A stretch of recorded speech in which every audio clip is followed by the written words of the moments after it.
முத்துராமலிங்க தேவர் அப்படின்ற பெயர் தான் வந்து தமிழ்நாட்டில் அதிக அளவில் தவறாக பயன்படுத்தப்பட்ட ஒரு பெயர்.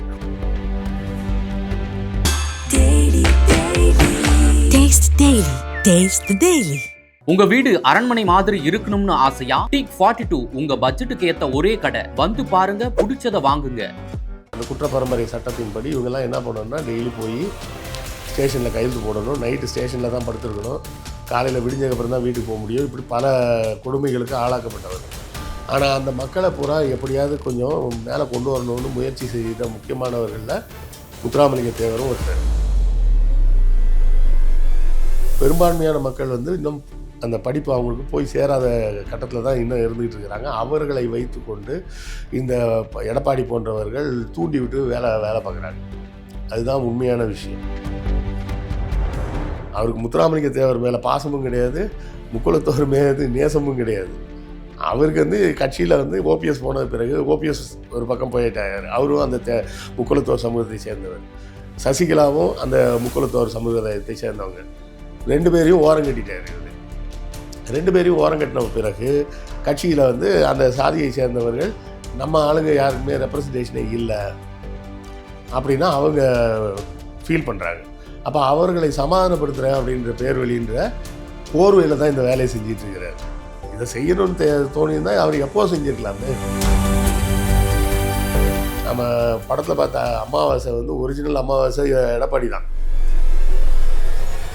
முத்துராமலிங்க தேவர் அவர்கள் ஜாதி தலைவரா? அவர் எல்லாருமே அந்த காலத்தில் ஜாதிக்கு தான் வேலை செஞ்சாங்க. மக்கள் வந்து ஜாதியை தாண்டி தமிழர்கள் அப்படின்னு ஒன்றிணையணும் அப்படின்ற கண்ணோட்டமே எப்போ வருதுன்னா, பெரியாருக்கு பிறகு அண்ணாவுக்கு பிறகு தான் வருது. இமானுவேல் சேகரன் அவர் தன்னுடைய நிலைப்பாட்டிலேருந்து அவர் பல வேலைகள் செஞ்சுருக்கிறாரு. முத்துராமலிங்க தேவர் அவர் நிலைப்பாட்டிலேருந்து அவர் வேலைகளை செஞ்சுருக்கிறாருன்றதோடு நம்ம விட்டுறணுமே தவிர, அன்னைக்கு ஏன் அது நடந்தது அப்படின்னு நோண்ட வேண்டிய அவசியம் இல்லை. அதுக்கு தான் ரொம்ப சிம்பிளாக சொல்லிட்டேன். அன்னைக்கு தேதிக்கு எல்லாருமே சாதியாகத்தான் இயங்குறாங்க. எடப்பாடி போன்றவர்கள்லாம் மறுபடியும் ஆட்சிக்கு வந்தாங்கன்னா தமிழ்நாடு நாசமாக போயிடும் அப்படிங்கிறது மக்கள் புரிஞ்சுக்கும். முத்துராமலிங்க தேவர் அவர்களுக்கு வந்து பாரத ரத்னா விருது வழங்கணும் அப்படிங்கிற மாதிரி எடப்பாடி பழனிசாமி அவர்கள் கூறியிருக்காரு. இந்த ஒரு சமயத்தில் முத்துராமலிங்க தேவர் அவர்களை நிறைய பேர் ஜாதி தலைவராக பார்க்குறாங்க, இன்னும் நிறைய பேர் விடுதலைக்காக போராடின ஒரு தியாகியாக பார்க்குறாங்க. உங்கள் பார்வையில் அவர் எப்படிப்பட்டவர்? முத்துராமலிங்க தேவர் அப்படின்ற பெயர் தான் வந்து தமிழ்நாட்டில் அதிக அளவில் தவறாக பயன்படுத்தப்பட்ட ஒரு பெயர் அப்படின்னு தான் சொல்லணும். என்னென்னா, ஒரு மக்கள் வந்து ஒரு கிட்டத்தட்ட ஒரு நூற்றாண்டுக்கு மேலே, இன்னும் சரியாக சொல்லப்போனால் 2 நூற்றாண்டுகளுக்கு மேலாக ஒடுக்கப்பட்டு வந்துட்டுருக்கிறாங்க. அந்த சாதியிலேயே நான் சொல்கிறது இந்த முக்குலத்தோர்ன்ற சாதியை மட்டும் சொல்லலை. முக்குலத்தோராக இருக்கட்டும், வன்னியராக இருக்கட்டும், நாடாராக இருக்கட்டும், எல்லா சாதியிலையுமே நிலம் வைத்திருந்தவர்கள் அப்படின்னு ஒரு செட் இருந்தாங்க, நிலம் இல்லாதவர்கள்னு இன்னொரு செட் இருந்தாங்க. இது எப்போ நான் சொல்கிறேன்னா 1800களோட தொடக்கத்தில் இருந்தே சொல்கிறேன். 1806வது வருஷம்தான் பார்த்திங்கன்னா கிழக்கிந்திய கம்பெனி வந்து இங்கே இருக்கக்கூடிய பாளையக்காரர்களை பூரா ஒழிச்சு கட்டுறாங்க. ஒழிச்சு கட்டி அதுக்கப்புறம் அவங்களெல்லாம் ஜமீன்தார்னு மாற்றுறாங்க. பாளையக்காரருக்கும் ஜமீன்தாருக்கும் என்ன வித்தியாசம் அப்படின்னு பார்த்திங்கன்னா, பாளையக்காரர்கள் வந்து வரி வசூல் பண்ணுவாங்க, ஜமீன்தார்களும் வரி வசூல் பண்ணுவாங்க. ஆனால் பாளையக்காரர்கள் வரி வசூல் பண்ணும்போது அவங்க என்ன பண்ணுவாங்கன்னா, 3ல் 1 பங்கு மொத்த வசூலில் 3ல் 1 பங்கை வந்து அந்த நாயக்க மன்னர்களுக்கு கொடுத்துருவாங்க. மீதம் இருக்கிற 2 பங்கில் 1 பங்கை தங்களுடைய பயன்பாட்டுக்கு வச்சுப்பாங்க. தங்களுடைய பயன்பாடுனா அவங்களோட செலவு, அவங்க வச்சுருக்கிற படைகளோட செலவு, இது எல்லாத்துக்கும் பயன்படுத்துவாங்க. 3வது பங்கு வந்து ஊரில் இருக்க மக்களுக்கு தேவையான பணிகளை செய்கிறது, குளம் வெட்டுறது, தூர் வாடுறது, இது போன்ற மற்ற எல்லா வேலைகள் என்னெல்லாம் இருக்கோ அதெல்லாம் செய்வாங்க. ஸோ கிட்டத்தட்ட வந்து ஒரு இண்டிபெண்ட்டான ஒரு மன்னர் போல தான் அவங்கெல்லாம் இருந்தாங்க. 806ல் தான் வந்து கிழக்கிந்திய கம்பெனி என்ன பண்ணுறாங்கன்னா, இந்த பாளையங்களை ஒழிச்சு கட்டிட்டு நீங்கள்லாம் இனிமேல் ஜமீன்தார் அப்படின்னு மாற்றுறாங்க. பாளையங்களை ஒழிச்சு கட்டுறதுனா என்ன அர்த்தம்னா, முன்னாடி மாதிரி இவங்கெல்லாம் படைகள்லாம் வச்சுருக்க முடியாது. ஏன்னா 1799 திப்பு சுல்தான் இறந்து போகிறார். திப்பு சுல்தான் இறந்த பிறகு இங்கே இருந்த பாளையக்காரர்கள், மன்னர்கள் யாருக்கும் பெருசாக உதவி செய்யக்கூடிய அளவுக்கு ஒரு பெரிய ஆட்சி அமைப்புன்னு யாரும் இல்லை. எல்லோரும் தனித்தனியாக தான் இருக்கிறாங்க. அதன் பிறகு பார்த்திங்கன்னா சுமார் 7 ஆண்டுகள் 1806 வரை பெரிய போராட்டங்கள் நடக்குது. வீரபாண்டிய கட்டபொம்மன், அதுக்கப்புறம் அவர் தம்பி ஊமத்துரை, அப்புறம் இவர் மருது சகோதரர்கள், அப்புறம் தீரன் சின்னமலை, இப்படி இந்த 4 பேர் கூட சண்டை போடுறதுக்கே 7 வருஷம் ஆச்சு அவங்களுக்கு. அப்போ என்ன முடிவு பண்ணுறாங்கன்னா, இதே போலவே மற்ற பாளையக்காரர்களும் என்னைக்காவது கிளம்பிட்டாங்கன்னா, இந்த 4 பேரை ஒழிச்சு கட்டுறதே நமக்கு இவ்வளோ பெரிய வேலையாக இருந்திருக்கு.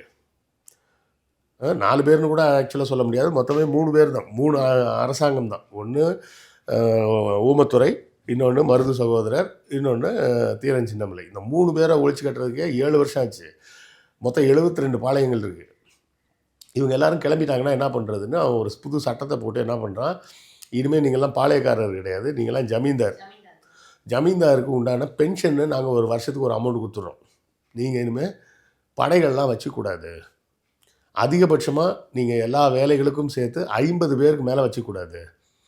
வீட்டு வேலை பார்க்குற ஆளுங்க முதற்கொண்டு சேர்த்து 50 பேருக்கு மேலே வச்சுக்கூடாது அப்படின்னு சொல்லி ஒரு சட்டம் போடுறாங்க.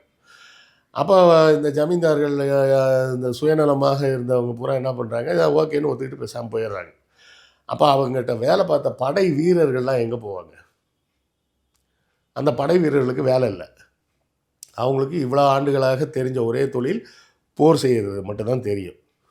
அப்போ அடுத்தால அவங்க என்ன வேலை செய்கிறது? ஒரு வேலையும் இல்லை. அதில் நிலம் வச்சுருந்தவங்கெல்லாம் தப்பிச்சிட்டாங்க. ஏன்னா விவசாயம் பண்ணி அவங்க இதை பார்த்துப்பாங்க. நிலமும் இல்லாமல் படையில் வெறும் போர் வீரராக இருந்தவங்கலாம் என்ன ஆவாங்க? வேலையே இல்லாமல் ஆகிடுவாங்க. அப்படி வேலை இல்லாமல் ஆன பிறகு அவர்களுக்கு இருக்கக்கூடிய ஒரே ஒரு வாய்ப்பு என்ன ஆகுது? கொள்ளையடிக்கிறது மட்டும்தான் வாய்ப்பாக மாறுது. அப்போ கொள்ளையடிப்பது அப்படிங்கிறத யார்கிட்ட கொள்ளையடிப்பாங்க? சாதாரண பொதுமக்கள்கிட்ட போய் கொள்ளையடிக்கிறதுக்கு அவன்கிட்ட ஏற்கனவே ஒன்றும் கிடையாது. அவனே சோத்துக்கு வழி இல்லாமல் உட்காந்துருப்பான். அவன்கிட்ட போய் கொள்ளையடிச்சு என்ன பண்ணுறது? அப்போ யார்கிட்ட போய் கொள்ளையடிப்பாங்கன்னா, இந்த மாதிரி ஜமீன்தார்களாக மாறினவங்ககிட்ட, ஆங்கிலேய கம்பெனியோட குடவுனில் போய் கொள்ளையடிக்கிறது, இந்த மாதிரி கொள்ளைகளில் இறங்க ஆரம்பிச்சிடுறாங்க. அப்போ ஏற்கனவே வட இந்தியாவில் பார்த்திங்கன்னா தகிய அப்படின்னு ஒரு குரூப் இருந்தது. அந்த தகி அப்படின்ற குரூப்பும் இதே மாதிரி தான் முகலாயர்கள் படையில் வேலை பார்த்து வேலை இல்லாமல் போனவங்க. அவங்களும் அங்கே வட இந்தியாவில் கொள்ளையடிச்சிட்டு இருக்கிறாங்க. வட இந்தியாவில் அவங்க முகலாயர்கள் வர்றதுக்கு முன்னாடி தான் கொள்ளையடிக்கிறாங்க. அதுவும் பழைய படை வீரர்களாக இருந்தவங்க தான்.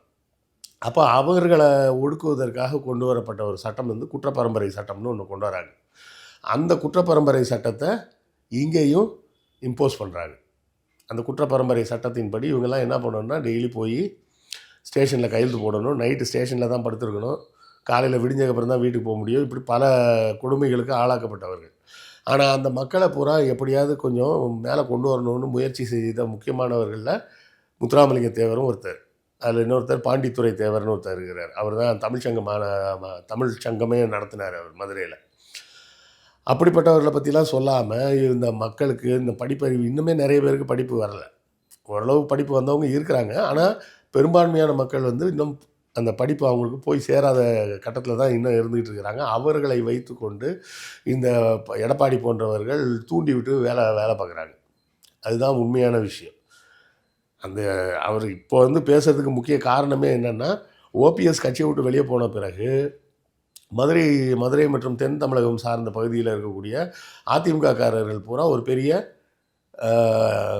ஒரு டிசப்பாயின்மெண்ட்டில் இருக்கிறாங்க. ஏமாற்றத்துக்கு உள்ளானவர்களாக இருக்கிறாங்க. அப்போ நமது சாதியை சேர்ந்தவர்களுக்கு கட்சியில் இடம் இல்லையா அப்படின்ற ஒரு கேள்வி அவங்களுக்கு இருக்குது. அதனால தான் அவர் மதுரை பக்கமே வரதே இல்லை. அவர் கட்சியவே கொங்கு பகுதியில் உள்ள கவுண்டர்களோட கட்சி மாதிரி மாற்றிட்டார் எடப்பாடியார் அப்படின்னு அவர் மீது தொடர்ந்து குற்றச்சாட்டு வைக்கப்பட்டது. இப்போ அதை சரி செய்யும் விதமாக அவர் பேசுகிறேன்னு சொல்லிட்டு இவ்வளோ வருஷம் இல்லாமல் இன்றைக்கி தான் அவருக்கு தெரிஞ்சுதாமா முத்துராமலிங்க தேவர் எவ்வளோ காலமாக அவர் இருந்துகிட்டு இருக்கிறாரு. அவர் அந்த இனத்து மக்களுக்கு நிறைய வேலைகள் செஞ்சு கொடுத்துருக்கிறாரு, இல்லைன்னுலாம் நம்ம மறுக்க முடியாது. அப்போ அதெல்லாம் விட்டுட்டு இன்றைக்கி பேச வேண்டிய கட்டாயம் என்ன அப்படின்னா, தன்னுடைய கட்சியை காப்பாற்றுறதுக்காக அவர் போடக்கூடிய வேஷம்தான் இது. அவருக்கு முத்துராமலிங்க தேவர் மேலே பாசமும் கிடையாது, முக்குளத்தோர் மீது நேசமும் கிடையாது. அவருக்கு கட்சியில் ஓபிஎஸ் போன பிறகு ஓபிஎஸ் ஒரு பக்கம் போயிட்டார். அவரும் அந்த முக்குளத்தோர் சமூகத்தை சேர்ந்தவர். சசிகலாவும் அந்த முக்குளத்தோர் சமூகத்தை சேர்ந்தவங்க. 2 பேரையும் ஓரங்கட்டிட்டார் இவர். 2 பேரையும் ஓரங்கட்டின பிறகு கட்சியில் அந்த சாதியை சேர்ந்தவர்கள் நம்ம ஆளுங்க யாருக்குமே ரெப்ரசன்டேஷனே இல்லை அப்படின்னா அவங்க ஃபீல் பண்ணுறாங்க. அப்போ அவர்களை சமாதானப்படுத்துகிறேன் அப்படின்ற பேர் வழின்ற போர்வையில் தான் இந்த வேலையை செஞ்சிட்ருக்கிறார். இதை செய்யணும்னு தோணியிருந்தா அவர் எப்போ செஞ்சுருக்கலாமே.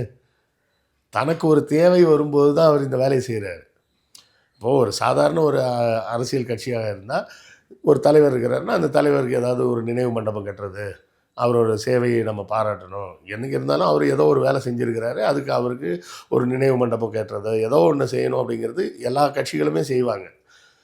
நீங்கள் இவ்வளோ நாள் எதுவுமே பேசாமல் இருந்துட்டு கடந்த 10 ஆண்டுகள் ஆட்சியில் அதிமுக தானே இருந்தது. அப்போல்லாம் என்ன பண்ணிகிட்டு இருந்தாங்க? அப்போல்லாம் ஒன்றும் பண்ணலைல்ல. இப்போ வந்து திடீர்னு இந்த அக்கறை வருவதற்கு காரணம் ஓபிஎஸ் கட்சியில் இல்லை, சசிகலா கட்சியில் இல்லை, ப்ளஸ் செங்கோட்டையன் வந்து என்ன சொல்கிறாரு, கட்சியை விட்டு வெளியே போனவங்களெல்லாம் திரும்ப உள்ளே கொண்டு வரணும் அப்படின்றாரு. இவர் கொண்டு வர மாட்டேன்றார். ஏன்? அவங்கள வெளியே அனுப்புறதுக்கு நான் எவ்வளோ கஷ்டப்பட்டேன்னு எனக்கு தானே தெரியும். இப்போ நீ சும்மா வந்து உள்ளே சேர்த்துக்கோ அப்படின்னு சொன்னால் சேர்த்துட முடியுமா? ஏன்னா சேர்த்தா சும்மா வருவாங்களா? அவர்களுக்கு மறுபடியும் ஏதாவது பதவிகள் கொடுக்கணும். பதவிகள் கொடுக்கும்போது கட்சியோட அதிகாரம் இவர் கையை விட்டு போக ஆரம்பிக்கும். சரிதானே? அதாவது சொல்கிறதே சொல்கிறாங்க, ஒரு எம்எல்ஏக்கு 3 கோடியோ 5 கோடியோ ஒவ்வொருத்தருக்கும் கொடுத்து அந்த ஏதோ ஒரு அந்த ஈசிஆரில் ஏதோ ஒரு ரிசார்ட்டில் வச்சு எல்லாருக்கும் காசு கொடுத்தாரு அப்படின்னு சொல்லுவாங்க. அதெல்லாம் உண்மையாக பொய்யான்னு தெரியாது. பட் எப்படியோ ஒன்று கட்சியை கையில் வாங்கிட்டார். கட்சியை கையில் வாங்கினதுக்கு பிறகு இவங்களை எல்லாம் எதிர்த்தரப்பை பூரா காலி பண்ணணுன்றதெல்லாம் முடிவு பண்ணி காலி பண்ணிட்டார். உண்மையில் சொல்லப்போனால் நம்ம படத்தில் பார்த்த அமாவாசை வந்து ஒரிஜினல் அமாவாசை எடப்பாடி தான். ஏன்னா செங்கோட்டையன்ட்ட வந்து இவர் ஒரு கொலை வழக்கு பிரச்சனையில் செங்கோட்டையன்ட்ட போய் அடைக்கலமாகிறார். அப்போ சரி நம்ம கட்சி ஆஃபீஸ்லேயே உட்காரு அப்படின்னு சொல்லி செங்கோட்டையன் தான் இவர் அசிஸ்டண்ட்டாக வச்சுக்கிறாரு. மணிவண்ணனுக்கு அசிஸ்டண்ட் மாதிரி சத்யராஜ் போன மாதிரி செங்கோட்டையனுக்கு அசிஸ்டண்ட்டாக போனவர் தான் எடப்பாடி. அப்புறம் அங்கேருந்து டெவலப் ஆகி அது தனியாக எம்எல்ஏ ஆகி மந்திரியாகி முதலமைச்சராகி கட்சியோட தலைவரே ஆகி செங்கோட்டையனே கட்சி விட்டு தூக்கிட்டார். முழுமையாக தூக்கலை, பதவிகளில் இருந்து தூக்கிட்டாருன்னு வைங்க.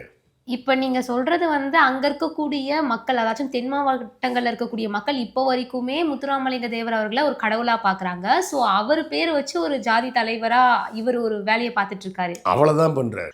முத்துராமலிங்க தேவர் மீது பாசம் நேசம்லாம் இருக்குது, முக்குளத்தோர் மீது அன்பு இருக்குது, பாசம் இருக்குது அப்படின்னு சொன்னால் இந்த வேலைகளை அவர் எப்போ செஞ்சுருக்கலாமே. இப்போ அப்படி பார்க்க போனால் முத்துராமலிங்க தேவர் அவர்கள் ஜாதி தலைவரா? அப்போ அவர் எல்லாருமே அந்த காலத்தில் ஜாதிக்கு தான் வேலை செஞ்சாங்க. மக்கள் வந்து ஜாதியை தாண்டி தமிழர்கள் அப்படின்னு ஒன்றிணையணும் அப்படின்ற கண்ணோட்டமே எப்போ வருதுன்னா பெரியாருக்கு பிறகு அண்ணாவுக்கு பிறகு தான் வருது. அதுக்கு முன்னாடி எல்லாருமே சாதியை மட்டும்தான் தங்களோட அடையாளமாக பார்த்துக்கிட்டு இருந்தாங்க. அது வந்து அவங்களோட தப்பு கிடையாது, அன்னைக்கு இருந்த சூழல் அது. சரியா? அவர் ஏன் இந்த சாதிக்கு பண்ணார், இந்த சாதிக்கு ஏன் பண்ணலை அப்படின்லாம் கேட்குறது வந்து முட்டாள்தனமான கேள்வி. ஏன்னா அந்த காலத்தில் மக்கள் தங்களது அடையாளமாக பார்த்தது சாதியை தான் பார்த்தாங்க. தங்களை வந்து ஒரு இந்த நாடு என்னோட நாடுன்னெலாம் யாருமே யோசித்ததே கிடையாது. இதை வந்து ராபர்ட் லைவ் வந்து அவரோட குறிப்பில் எழுதியிருப்பார். அவர் வந்து பேட்டில் ஆஃப் பிளாசின்னு சொல்லிட்டு ஒரு போருக்கு போகிறார். அந்த டைமில் வந்து கிழக்கிந்திய கம்பெனி கிட்டத்தட்ட இழுத்து மூடுற கண்டிஷனில் இருக்குது. அப்போது வந்து சிராஜ் உத்தவ்லா அப்படின்னு சொல்லி ஒருத்தர் வந்து பெங்காலுக்கு நவாபாக இருக்கிறார், முகலாய சக்கரவர்த்திகிட்ட. அவர் தம்பி ஒருத்தர் இருக்கிறார் மீர் ஜாஃபர்னு. அப்போ அவர் தம்பி மீர் ஜாஃபர் என்ன பண்ணுறாரு, இவர் ராபர்ட் லைவ் கிட்ட பேசுகிறார். ஏன்னா அவர் கொஞ்சம் கடன்லாம் வாங்கி வச்சுருக்காரு இங்கே கிழக்கிந்திய கம்பெனியில். அப்போ இந்த கடனை அடைக்கணும்னா எங்கள் அண்ணனை போட்டு தள்ளிட்டு நான் நவாப் ஆகிட்டேன்னா ஈஸியாக இருக்கும் அப்படின்னு ராபர்ட் லைவ்கிட்ட சொன்னோடனே சரி சண்டைக்கு போகலாம் அப்படின்னு சொல்லிட்டு கிளம்புறாங்க. எவ்வளோ பேர் போகிறாங்கன்னா 1000 பேர் போகிறாங்க. 300 பேர் யூரோப்பியன்ஸு, 700 பேர் இந்திய வீரர்கள், அங்கே வேலைக்கு கிழக்கிந்திய கம்பெனியில் வேலைக்கு சேர்ந்துருந்தவங்க. இந்த 1000 பேரை கூட்டிகிட்டு அவர் போகிறார். அவர் குறிப்பில் எழுதுகிறார், அணிவகுப்பை பார்க்குறதுக்கு பொதுமக்களில் 2 லட்சம் பேர் கூடி நின்றுட்டு இருந்தாங்க. அவங்க ஆளுக்கு 2 கல்லை தூக்கி அடிச்சிருந்தா கூட நாங்கள் எல்லோரும் செத்துருப்போம். துப்பாக்கி வச்சு சுற்றலாம் அப்படின்லாம் பேச முடியாது. துப்பாக்கி இன்றைக்கி இருக்கிற மாதிரி இந்த மிஷின் கன்லாம் கிடையாது. ஆனால் யாருமே வரல, எதுவுமே பண்ணல. ஏன்னா அது தன்னோட நாடுன்னே அவங்க ஃபீல் பண்ணலை. புரியுதுங்களா? அவங்க தன்னோட நாடுன்னே ஃபீல் பண்ணவே இல்லை. அவங்க என்ன ஃபீல் பண்ணிட்டு இருக்காங்கன்னா, அவர் நவாபு வேற ஒருத்தர், அவங்க தம்பிக்கும் அவங்க அண்ணன் தம்பிக்கு சண்டை, அதுக்கு இவர் ஆளை கூட்டு வந்திருக்கான் அப்படின்னு வேடிக்கை பார்த்துட்டு இருந்தாங்க. அந்த அளவுக்கான ஒரு பார்வை அந்த சமயத்தில் இல்லை. அவங்களுக்கு இருந்த ஒரே அடையாளம் சாதி. அட்லீஸ்ட் எங்கேயாவது பாளையக்காரர்கள் சண்டை போட்டாங்கன்னு நான் சொன்னேன் பார்த்தீங்களா? காரணம் என்னன்னா அந்த பாளையத்து தலைவரை வந்து தங்களோட ராஜா மாதிரி பார்த்தாங்க. இப்போ வீரபாண்டிய கட்டபொம்மன் வீரர்கள் இருந்தாங்கன்னா அவங்க என்ன நினச்சாங்க, கட்டபொம்மன் தான் நம்மளோட ராஜா, அப்போ அவருக்கு ஒரு பிரச்சனைனா நம்ம தான் போராடணும் அப்படின்னு அவங்களுக்கு அந்த ஒரு நோக்கமாக இருந்தது. பொதுமக்களுக்கு அது இல்ல. எந்த நோக்கமும் இல்லை. ஸோ பொதுமக்களாக இருந்தவங்க சாதியாக தான் இருந்தாங்க. அப்போ அந்த சாதியாக இருந்த காலகட்டத்தில் வந்த தலைவர்கள் ஏன் சாதி சங்கத்துக்கு ஹெல்ப் பண்ணாங்கன்னு கேட்குற கேள்வியே முட்டாள்தனமான கேள்வி. சரியா? சில பேர் என்கிட்ட சொல்லும்போது சொல்லுவாங்க, காமராஜரை வந்து அவங்க சாதிக்காரங்கள்லாம் நாடாக பார்க்குறாங்க. ஆமாம், அப்படி தான் பார்ப்பாங்க.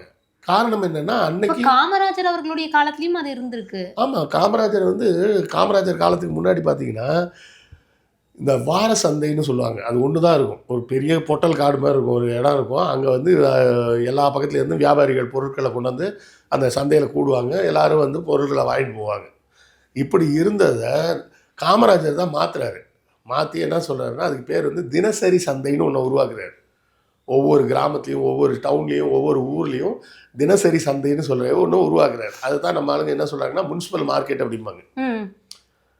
இப்போ கூட இங்கே பார்த்தீங்கன்னா எம்ஜிஆர் நகரில் ஒரு மார்க்கெட் இருக்கும். அந்த மாதிரி மார்க்கெட்டுகளை அவர் உருவாக்கும்போது என்ன பண்ணுறாருன்னா, அதில் இருக்க கடைகளை நாடார் சமுதாயத்தை சேர்ந்தவங்களுக்கு கொடுக்குறாரு. சொல்கிறது எல்லோரும் என்ன சொல்கிறாங்கன்னா, நாடார்கள்லாம் வந்து வியாபாரம் பண்ணியே டெவலப் ஆகிட்டாங்க. அந்த வியாபாரம் பண்ணுறதுக்கு தேவையான ஒரு வாய்ப்பே இல்லாமல் இருந்தாங்க. இப்போ நாடார்கள்லேயே பார்த்தீங்கன்னா சௌந்தரபாண்டியனார்னு ஒருத்தர் இருந்தார். அவரெல்லாம் பெரிய பணக்காரர். இப்போ ஆதித்தனார் அவங்களாம் பெரிய பணக்காரங்க. நாடார்லேயே அது மாதிரி பெரிய பணக்காரங்களும் இருந்திருக்கிறாங்க, ஒன்றுமே இல்லாத ஏழைகளும் இருந்திருக்காங்க. இது மாதிரி எல்லா சாதியிலுமே இருந்திருக்கிறாங்க. அதாவது நிலம் வச்சுருந்தவங்க பிரச்சனை இல்லை, நிலம் இல்லாதவங்க பூரா கஷ்டத்தில் தான் இருந்தாங்க. அப்போது ஒவ்வொரு சாதியை சார்ந்தவர்களும் அந்த சாதிக்காக தான் வேலை செய்வாங்க. அதனால் அது ஏன் அந்த சாதிக்கு வேலை செஞ்சாங்க, மற்ற சாதிக்கு ஏன் வேலை செய்யலை அப்படின்னு கேட்டால் கேள்வியே தப்பு. ஏன்னா அவங்க வந்து மற்ற சாதிக்காரங்களை தங்கள் ஊர் மனுஷனாக கூட அவங்க பார்க்கல. அவங்கள பொறுத்தவரை நம்ம ஜாதி நம்ம இவங்கெல்லாம் நம்ம சொந்தக்காரங்க, நம்ம அவங்களுக்கு தான் ஹெல்ப் ஏதாவது பண்ணணும். ஸோ அந்த எண்ணமாக வந்ததே அதுவே சந்தோஷம்னு சொல்லணும். அடுத்தவங்களுக்கு ஏதாவது செய்யணும் அப்படின்ற எண்ணமே இல்லாமல் இருக்கிறத விட குறைஞ்சபட்சம் தான் சாதிக்காரனுக்காவது ஏதாவது செய்யணும்னு நினச்சாங்கல்ல. இப்போ இருக்கிற சாதி சங்க தலைவர்லாம் எப்படி இருக்கிறாங்க, அந்த சாதி மக்களை காமிச்சு ஏதாவது ஒரு அரசியல் கட்சியில் காசு வாங்குறதுக்கு தான் ரெடியாக இருக்கிறாங்க. சரியா? அது எந்த சாதியாக இருந்தாலும் எல்லாரும் சந்தா வசூல் பண்ண வேண்டியது, வாரம் சமோசா டீ சாப்பிட வேண்டியது, மாதம் ஒரு நாள் ஹோட்டலில் விருந்து சாப்பிட வேண்டியது, வருஷத்துக்கு ஒரு தடவை போய் ஏதாவது அரசியல் கட்சி தலைவரை போய் பார்த்து, தலைவரை உங்கள் கட்சிக்கு தான் நாங்கள் ஆதரவு அப்படின்னு சொல்லி காசு வாங்குறதுன்றது தான் நடக்குது.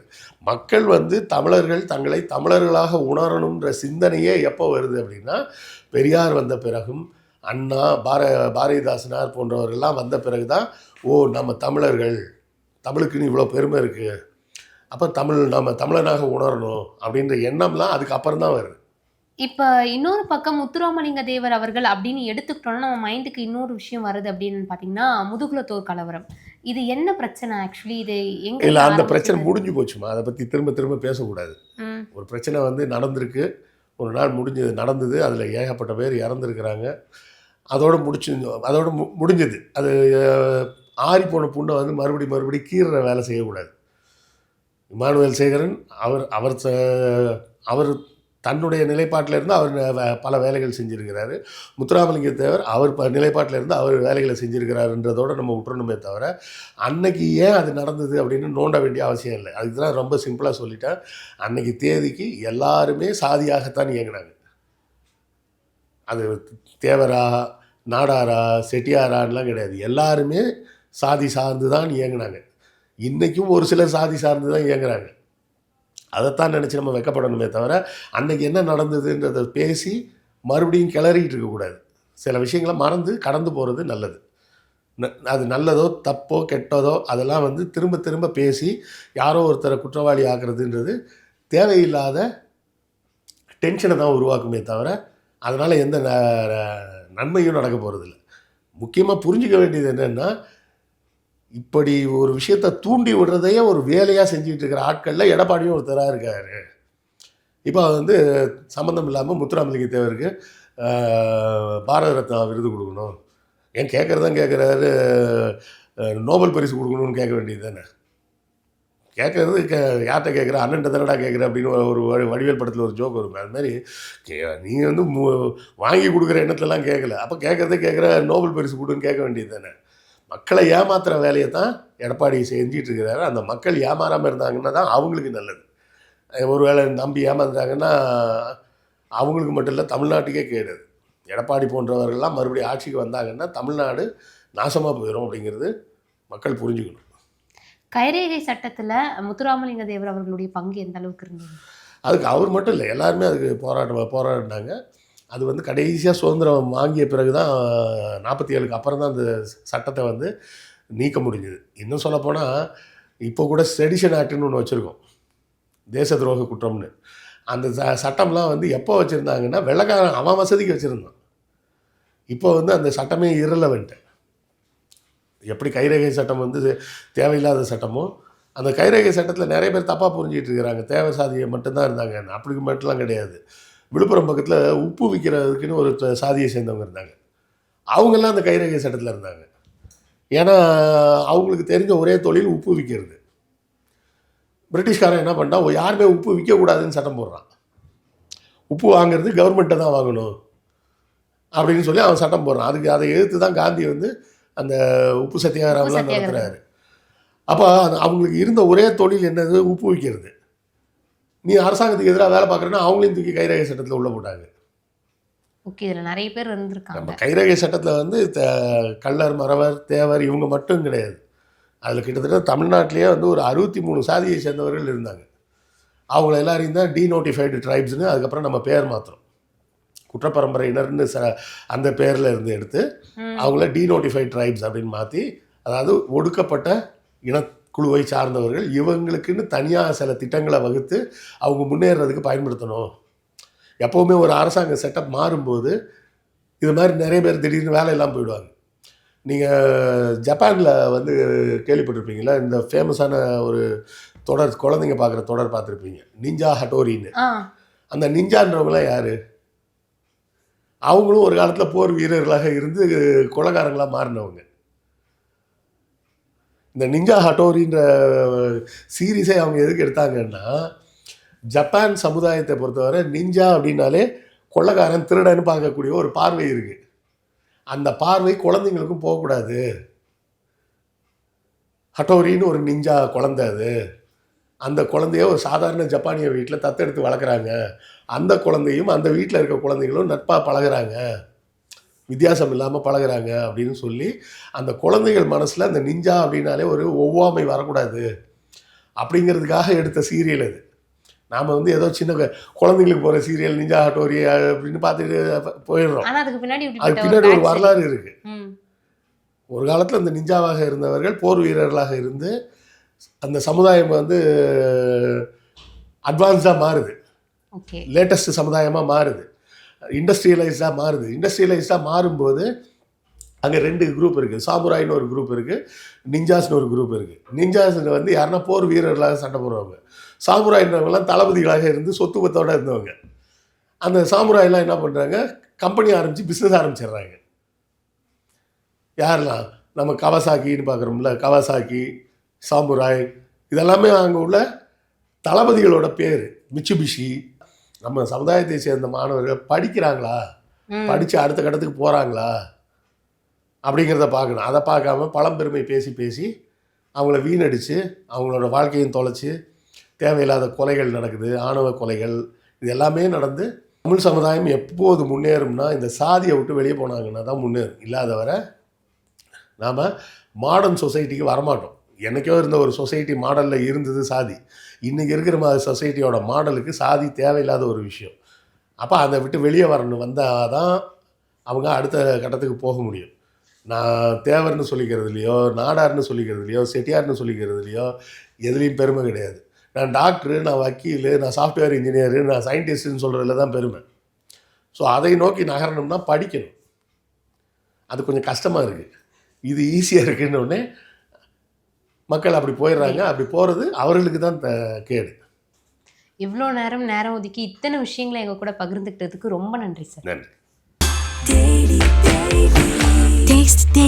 Taste the Daily. உங்க வீடு அரண்மனை மாதிரி இருக்கணும்னு ஆசையா? டீக் 42 உங்க பட்ஜெட்டுக்கு ஏத்த ஒரே கடை. வந்து பாருங்க, பிடிச்சத வாங்குங்க.